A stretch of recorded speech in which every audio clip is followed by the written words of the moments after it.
You ever play a game and just think, man, I wish this could go on forever with randomized elements and probably also some balance changes and a little new content here and there? If so, wow, that's incredibly specific, but more importantly, I feel you.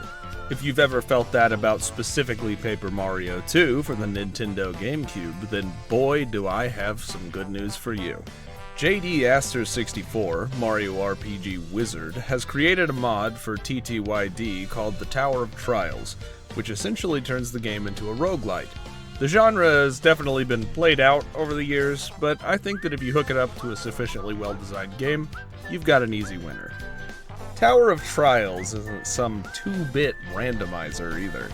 We're talking balance changes, new badges, new moves, new mechanics altogether. It's pretty much everything you could ask for when it comes to this sort of thing, outside of totally crazy stuff like new enemies and characters, I guess. There are even a bunch of really nice quality of life changes on the side. Best of all, though, the game's primary focus is on replayability. The notebook section of the menu has been completely overhauled, adding lists for pretty much everything you could even remotely refer to as a collectible, as well as a super cool achievement menu inspired by Smash Bros. And Kirby Air Ride. These achievements unlock things like new rules to set for your runs, new cosmetic outfits and sounds, and even some get-out-of-jail-free cards to help you with some achievements you've been struggling with. There's pretty much always something new to do in Tower of Trials, so let's buckle up and get you ready for your many runs through Hooktail's new castle. The story is nice and simple. Mario has come to Petalburg for a visit, and it turns out that Hooktail has returned, prepared to spread her foot fetish-based terror across the land. It's up to Mario to venture through her renovated castle, scaling its many floors while defeating enemies, collecting treasure, and finding friends along the way. As he does, the foes he faces will get tougher, and the resources more scarce. So careful planning and management will be required to finally reach the top and face the dragon herself. Floors come in groups of 8, 6 rooms with a standard enemy battle and 1 to 3 rewards to choose from, then a shop floor with vendors, a heal block, and a free reward, followed by the final room in this set, a mini-boss. While these guys may look like normal enemies, these colossal sons of bitches sport 6 times the hit points, higher attack, and resistances to status effects. Worst of all, they can call in reinforcements of their own species. If you get unlucky with the chosen enemy, you could be in big trouble. Thankfully, the enemies aren't the only ones getting stronger. The rewards Mario can find in each chest on each floor might be new buddies, moves, badges, stat increases, money, and more. You'll be able to tell what you're getting based on the little sprite above the chest too, so you'll rarely get something you don't want. Choosing wisely or boldly could mean the difference between a loss or a victory, so let's all pretend none of us have a brain and go through all the available rewards and their differences from the base game. The most simple of these are stat increases. HP, FP, and BP all add 5 to the maximum of that stat, while HP up P will increase your partner's HP by different amounts based on their base HP. Characters in the low category will get 4, medium will get 5, and high will get 6. This applies to all of your partners, by the way, so don't feel like you need to focus in on one of them. The final stat upgrade is the Strange Sack, which will increase your inventory size by 2 items. It starts out at 6, which is painfully low, admittedly, but it can be increased all the way up to the natural standard of 20 items total. A chest with a pair of boots or a hammer over it will give Mario a new move for the respective weapon. Don't be fooled though, you're not getting an upgrade here, just a new move. Even if you take one of the base game's overworld moves, like the confusingly named Spin Jump or the Super Hammer, you won't start doing more damage by default, though you do gain the corresponding overworld ability, meaning you can use it for first strikes. Better first strikes can mean life or death, especially later on, so you should always consider that when selecting a reward. Also, all new moves are learned permanently without any sort of badge needing to be equipped, so you can save your BP for other, more important things. Now, when you see a sprite of one of your buddies over a chest, it'll actually give you that partner if you don't have them yet, or one of their moves if you do. Each partner starts with only the absolute minimum of usable abilities. 1 for most, and 2 for Goombella so that she always has Tattle. Thus, each partner will start out with a fairly niche role that expands as you advance through the tower. Partner abilities come in 4 flavors based on rarity. A yellow orb indicates a starting move, the bread and butter of each character. Moves featuring a blue orb are common and will always show up the second time you open up a character's chest. Green orbs are rare and won't show up until the third one, and a red orb is the partner's signature move, and likely the strongest one too. Guaranteed to appear on the 4th chest open. Do note that higher rarity doesn't necessarily equal greater usefulness. You'd be mistaken to think that Koops having access to Shell Shield is strictly better than Power Shell, although taking a partner's signature move is rarely a bad choice. Another important reward you can find are the Crystal Stars and the respective special moves, although you do start each run with Sweet Treat and Earth Tremor. Each Crystal Star you find also increases your maximum star power by 1 pip, but be aware, star power no longer carries over between battles. Every single fight starts you fresh. To mitigate this, getting attacked also generates star power based on the enemy's base attack stat. That means even if you manage to reduce the damage you take to 0, you'll still get SP at the normal rate. Being a big tanky loser has never been more rewarding. Additionally, the previously unremarkable Mystic Egg item now restores 1/3 of your max star points rather than healing you for some meager amount. In my opinion, it's pretty easy to overlook special moves because you're so focused in on making Mario and your partner do more damage, but neglecting them is a good way to find yourself in a tight spot. I have never used Sweet Treat more than I have in this mod, so I'd recommend using them liberally and taking them whenever you get the chance. All of these moves, for both Mario and his friends, can be upgraded through the discovery of star pieces and shine sprites, and they can be found in bundles of up to 3, actually. The vast majority of moves have 3 power levels, though a few only have 2 and some can't be upgraded at all, mostly status moves. You can choose between these levels at will once they've been unlocked, so no fiddling with badges like vanilla. Higher leveled moves will deal more damage and generally have greater effects overall than lower leveled ones at the cost of more FP. Even moves that start out free, like Mario's basic jump, can be upgraded and cost FP in this way, and basic starting moves always come with both level 1 and 2 unlocked, just to give you a little breathing room at the beginning. Star Pieces will upgrade a move from your entire roster at random, while Shine Sprites will allow you to pick from 3 of your moves that aren't already fully upgraded. Once you complete a run, any collected Star Pieces will also be tallied up and given you to spend on cosmetics back in Petalburg. Shine Sprites count for 3 pieces in the final tally, so load up when you can. Special moves can also be upgraded with Star Pieces and Shine Sprites, and they'll be offered to you in an order that ensures the 3rd level of said new special move will be usable based on your current maximum star points. Meaning you likely won't see real killers like Art Attack or Supernova unless you really invest in special moves. Aside from basic coins, the final rewards available are badges. Anyone familiar with the good Paper Marios knows how important badges are, and that still holds true in Tower of Trials. Badges come in 2 varieties here, unique and common. Unique badges exist only as a single copy in any given run, although you could potentially get both the Mario and partner version of a unique badge at the same time. These badges confer powerful effects and are nearly always worth equipping if you manage to find one. Common badges are no less powerful though. These badges can appear in any amount and be stacked as high as your BP will allow. While many badges are unchanged or mostly similar to vanilla, there are a few that are new or different. For example, Feeling Fine and its P counterpart are back to their Paper Mario 1 power, making the wearer completely immune to status effects. Double Dip now grants you access to both double and triple dipping at the same time, for 4 and 8 FP respectively. Quick Change also now costs 1 FP to use, which increases to 2 and caps at 3 with multiple uses. One of the new badges is Perfect Power, which increases the wearer's attack by 1 as long as they're at full health, a long-needed counterpick to the long-standing Peril Strat monolith. Another, Super Start, gives you half a pip of star power at the beginning of a fight, while Pity Star increases how much SP you gain from getting hit. Those of you familiar with Paper Mario hacks have probably heard of No Pain, No Gain, which is an evolution of the Double Pain badge that also doubles coin drops from battle. Toughen Up is another familiar phase, which increases the amount of extra defense the Defend command gives you. While not utterly game-changing, the new badges add new flavor and new strategies to the long-solved meta.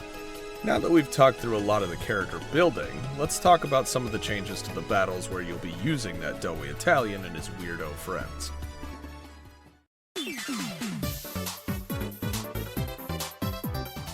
If you know how, the battle systems of both Paper Mario games can be fairly easily broken over one's knee, so several balance changes have been made to ensure more diverse strategies and builds have a chance to shine. One area that has been pretty heavily overhauled is how status effects work. While Stop is still ridiculously powerful, any boss enemies will only be slowed rather than stopped outright, acting only every other turn. You'll have to find some other way to remove them from the fight entirely before their time is up. Frozen enemies that receive damage from a move will be freed immediately, but the attack that does the deed will inflict double damage. You can get some bonkers damage numbers going with this mechanic, so Ice Smash is nowhere near the immediate pass it used to be. Poison and Burn both have changes to make them more distinguishable from one another and give them a niche.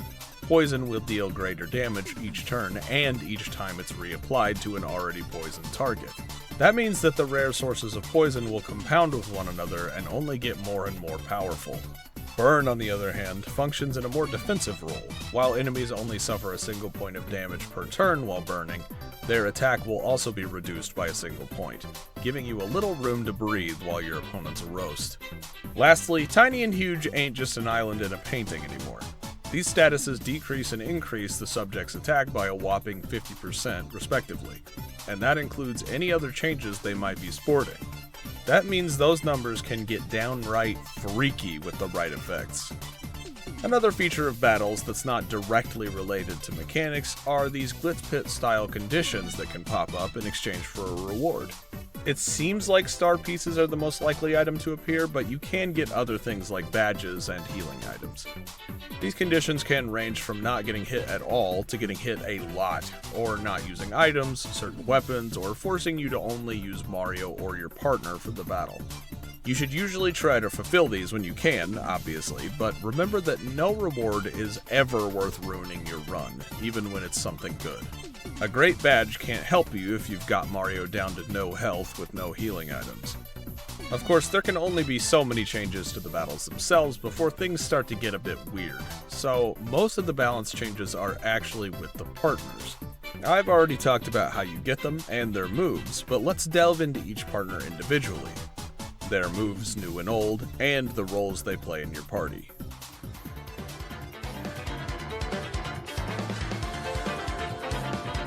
Goombella is an amazing partner in the base game for her ability to use Rally Wink. After all, in a game where Mario is the most powerful character, why wouldn't you want to give him a second turn? In Tower of Trials, she has new abilities that give her greater versatility and support, in addition to a nice solid base HP, although her attacks do remain single target. In addition to her basic head bonk and its upgraded multi-bonk variant, she now sports the powerful Iron Bonk, an attack that ignores defense and any hazards on the enemy. Being able to attack nearly any enemy in the roster is very powerful and pretty rare when it comes to partners, so keep an eye out for this rare level move. It'll drastically boost Goombella's usability. Her other new move is called Scope Out, which guarantees the success of the next attack an enemy receives, even if they're evasive or invisible.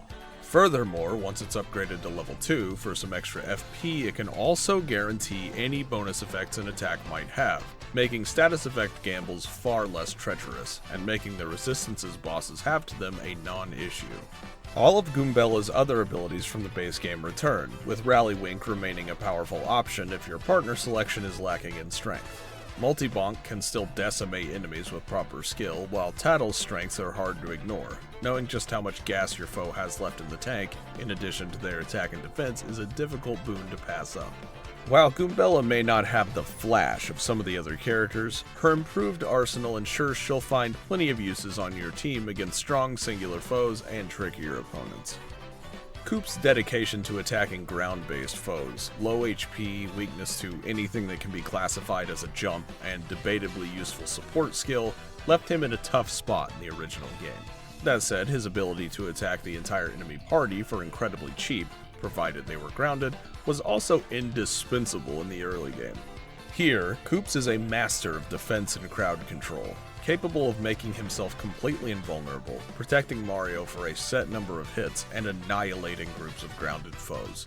Power Shell remains Koops' cheapest and most versatile move, but the rest of his arsenal is no less impressive. Additionally, the Plucky Koopa has what is easily the safest and simplest first strike in the game. Kicking Koops' shell vastly outranges most enemy detection radii, and is immune to contact effects to boot. New skill Withdraw allows Koops to remain completely unaffected by attacks for a full turn, useful if you've got to wait out an enemy's repel cape, boost sheet, or similar. Bulk Up, on the other hand, is a devastatingly powerful support ability, granting either himself or Mario a 4-turn increase to attack and defense, maxing out at +4 to both at level 3. As I mentioned before, Shell Shield now operates on number of hits taken rather than having a set HP, making it more viable against strong foes, while Shell Slam, Koops' signature move, not only pierces defense but also inflicts more damage for each enemy hit. The hordes of foes waiting in Hooktail's tower can never rest easy when Koops is around. And that's not some kind of racial indictment of Koopas. I swear. I don't care what color your shell is as long as you act right. Flurry is a point of contention when it comes to partners for a number of reasons, not least of which was her unimpressive, heavily defensive move pool. In Tower of Trials, Flurry complements her huge HP and defensive abilities with powerful magical spells, making her a terror to any foe looking for an easy win. The sheer damage she can put out to the enemy team with her control over the weather is nearly unmatched, as is the FP these abilities use, making the star of the stage into a truly show-stopping tank. While her vanilla moves are mostly unchanged aside from their damage being increased, Blizzard and Thunderstorm are the real stars of the show here. The ability to deal massive damage to and freeze the entire enemy party is invaluable, especially with the changes to freeze. If you get lucky and have both of these moves, you can combo them together for a ridiculously powerful attack on the entire enemy party. Although, you'd better have the FP reserves to back it up. Flurry is notable in that she starts out completely unimpressive, but can become a downright monster with the right investment. So stick with your big titty Cloud GF and she'll make it worth your while, I swear. The Fighting Freak Yoshi has always scaled well with attack increases due to his rapid multi-hitting moves, but with new utility and coverage moves at his disposal, the tough tyke is stronger than ever. Gulp has been reworked to utilize the behavior previously only seen on Pokies, wherein Yoshi immediately swallows any enemy he can fit into his gob, killing it instantly and stealing whatever item it may have been holding, providing that you can complete its fairly difficult action command. This is extremely useful for eliminating a dangerous enemy up front or stealing a particularly enticing badge or item, though the fact that it can only be used on hammer range enemies limits its usefulness a bit. Lickety Spit is the old Gulp, dealing solid damage to all foes within range behind the initial target. When upgraded, the secondary damage increases even further, making this a solid party wiper. Egg Barrage is another new move, a variant of Mini Egg that doesn't deal any bonus effects, but is the only multi-hit move in the game that doesn't decrease in damage as hits accumulate. While targets may be random, it may not matter if Yoshi's attack is through the roof, and against singular targets this attack can be downright devastating, dealing a monstrous 10 damage total at level 3 even with no attack boosts. Little Yoshi's aim isn't great though, so he may end up attacking an already defeated foe if you're unlucky. Yoshi's insane damage output only gets better in Tower of Trials, so pump his attack through the roof and watch the eggs fly. Vivian's claim to fame is being an infinitely worse bow in a game where partners are already all worse than Mario by default. Yippee! Thankfully for this Shadow Siren, her role has changed from fire damage to an offensive supporter.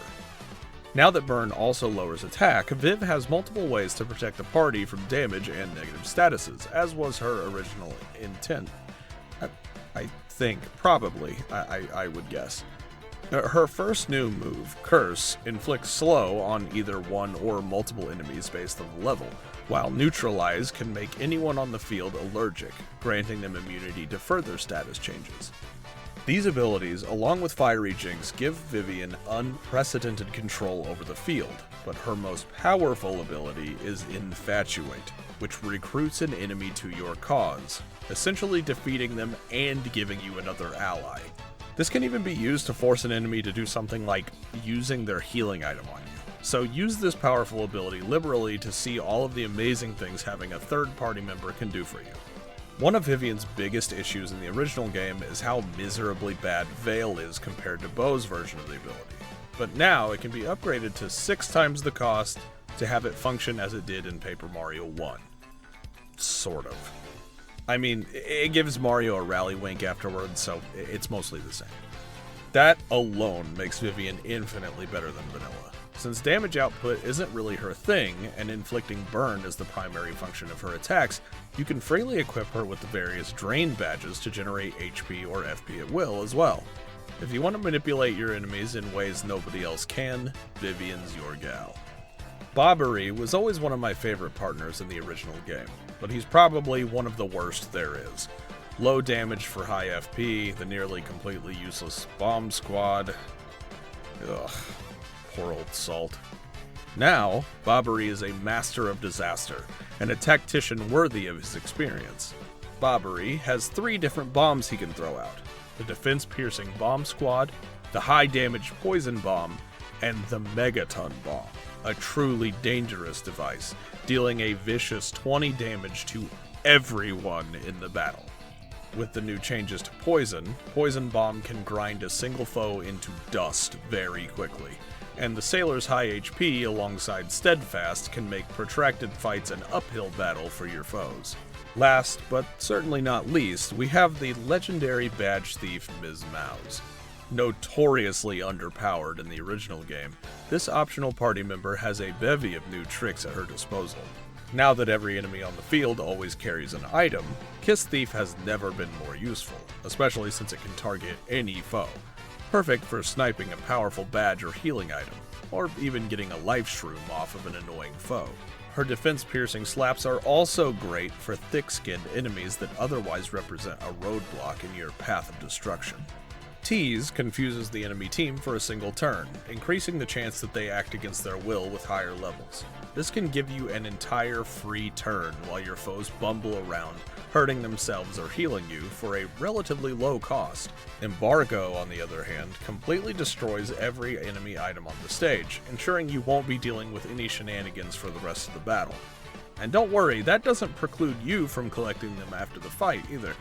Her most impressive moves, however, are the new Smoke Bomb, which hits every enemy on the field with piercing damage and potentially makes them dizzy, and Smooch, which gives Mario an incredibly powerful heal over time that also includes FP and star power at higher levels.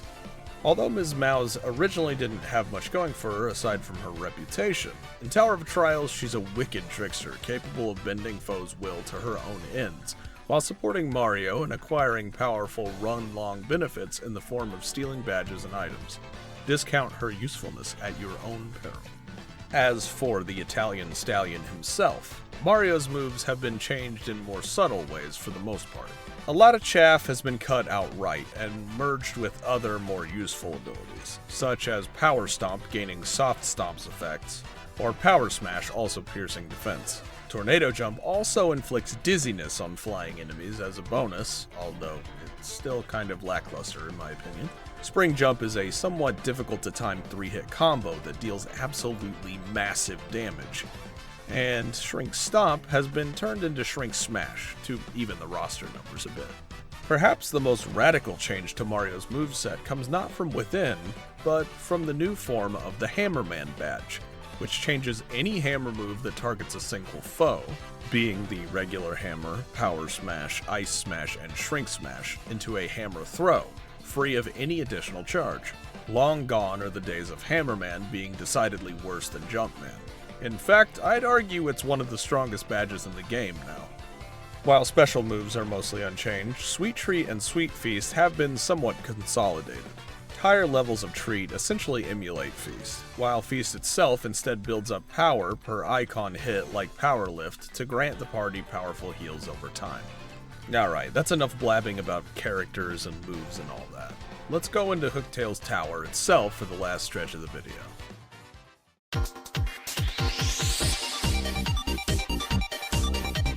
While there isn't much to navigating the rooms themselves, knowing what to expect inside can be useful. At the entrance of the castle, there's initially only an empty room, but after completing a couple runs, you'll find a sign here that allows you to heavily customize your runs. You can change how strong enemies will be, the quality and number of your rewards, how many partners will be available on your run, and more, most of which will have some effect on the challenge rating, which correlates directly to how much your reward will be diminished or amplified at the end. You'll unlock even more unique options as you complete more achievements, so keep on the lookout for these rewards shaped like pieces of paper if you're into that kind of thing.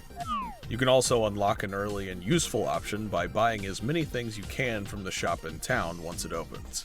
This will let you bring your own set of 6 items and 6 badges into the dungeon at the cost of a hefty reduction to your challenge rating. But if you aren't concerned with such things and just want a good run, this can be a huge help. The other sign in the starting room simply lists your seed and other run information, useful for races and the like. Once you get into your run, you'll come across the shop on the 7th floor of every 8-room set. While you're guaranteed a free reward, a rather pricey heal block, and the salesman Charlatan himself on every one of these floors, you'll often find some other odd folks hanging around. These yahoos can offer you various services, usually in exchange for a decent chunk of your cash, but they can make quite a difference in your run if used properly. You can also choose who appears directly on the sign at the beginning of the run if you'd rather experiment with their offers yourself. Wonky is one of the more useful fellas that can show up, buying your unwanted items and badges for a few extra coins. While his prices are positively GameStop tier, if you've got a bunch of junk you don't need, it could easily mean making up the few extra coins you need for a really good badge from Charlatan. Getting your hands on an early attack boost in exchange for something you're not going to be using anyway could be huge for your run, so be sure to get as much use out of Wonky as you can when you see him, even if Charlatan doesn't necessarily have anything you need at the moment. Zest T thankfully isn't too busy pitching woo at Toadsworth to help you out on your runs, though her cooking is much simpler and the outcomes much more predictable in the tower. While she won't do it for free anymore, you can hand over most of the items found in the tower to Zess, and she'll upgrade them into appropriate stronger items for you. Some items have multiple possible outcomes, but in those cases you'll be able to choose which one you'd want. Her services are fairly cheap and tend to be worth it as long as you're not strapped for cash, considering how great of a leap in power some of these items can be. Once you have several items classified as rare, or basically anything she's already cooked once, you can combine 2 of these items into one of Zess's specialty items, which usually heal a lot of HP and FP at the same time. Honestly though, these tend to not be worth it, so I'd just hold on to your once cooked items instead, unless you really think you'd like the upgrade versus the cost. Dazzle is a simple... person. Girl? Boy. According to the Mario Wiki, it's a dude. Anyway, Dazzle will give you a star piece for free. Cool. After that, you can get more out of him, but it'll cost you more and more with each piece. Having access to more powerful versions of your moves is the best way to stay alive in the tower, so Dazzle can be a useful means to shore up your offenses. Plus, having more star pieces to blow on cute new outfits for Mario-chan is never a bad thing. Chet Rippo's shady business is in reducing your stats in exchange for shine sprites. Frankly, this guy is running a scam unless you're trying to get your HP as low as possible for danger or peril builds. A single shine sprite is still only one upgraded move, even if you get a greater chance to improve a move you actually like, and odds are you've specifically chosen stat upgrades because you want them. In addition, his services also cost a not insignificant amount of money, so the man's name is very accurate. Lumpy is a guy who's all about investing. He's way into the market and knows how to squeeze value out of every coin. Problem with him is he's a bit flaky. Lumpy wants you to give him all of the money in your pocket, right now. I don't think he works for the IRS, but it's a significant possibility. If you do, he'll probably show up later on in your run and grant you a massive return on your investment. Double the money you gave him, no matter how much or how little. Lumpy is capable of bestowing you with game-breaking wealth, but you're always taking a gamble with him. He may not appear later on in the tower at all, and you're SOL if he doesn't. Of course, you can just blow all the money you want in the shop first and give him whatever change is left, too. You won't get as much back, but you also aren't losing as much as you would have if you just gave him everything.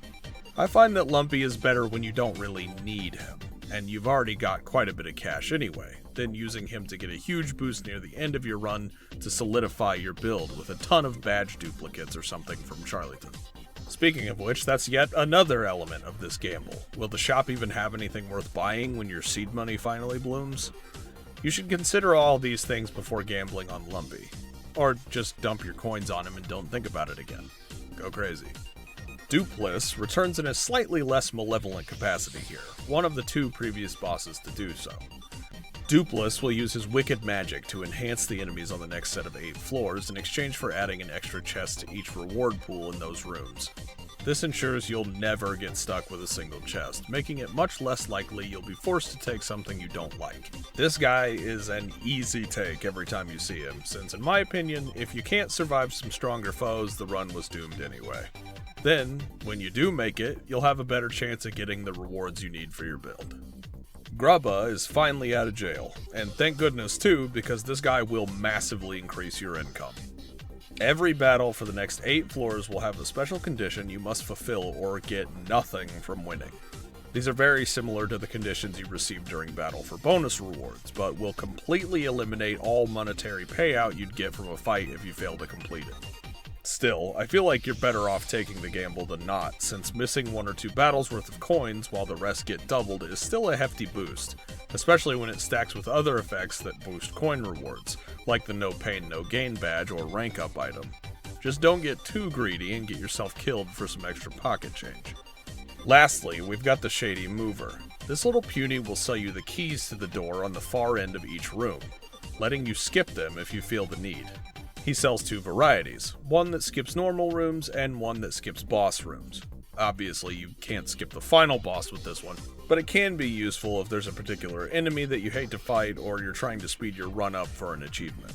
I've really got no opinions on this guy since I've never felt the need to pay for his services, but being able to skip a room and its reward is exactly the double-edged sword it sounds like. Purchase keys at your own discretion, I guess. And with those freaks covered, that's pretty much everything. The only tip I can give you beyond that is don't be afraid of running from battles if you feel the need. You'll obviously still have to fight that enemy, but if you have a bad start, just run away. Enemy groups won't change when you do this either, so you can take a second to think about your strategy, go in with the first strike, and take care of business. I hope you'll give Tower Trials a try. It's pretty great. I've put way more hours into it than I thought I ever would. As always, I've included the download link below, and I've got one run on the channel that you can watch if you're really interested. Anyway, though, you've been watching Torvus, and I appreciate it. I hope you all have a good night. God bless.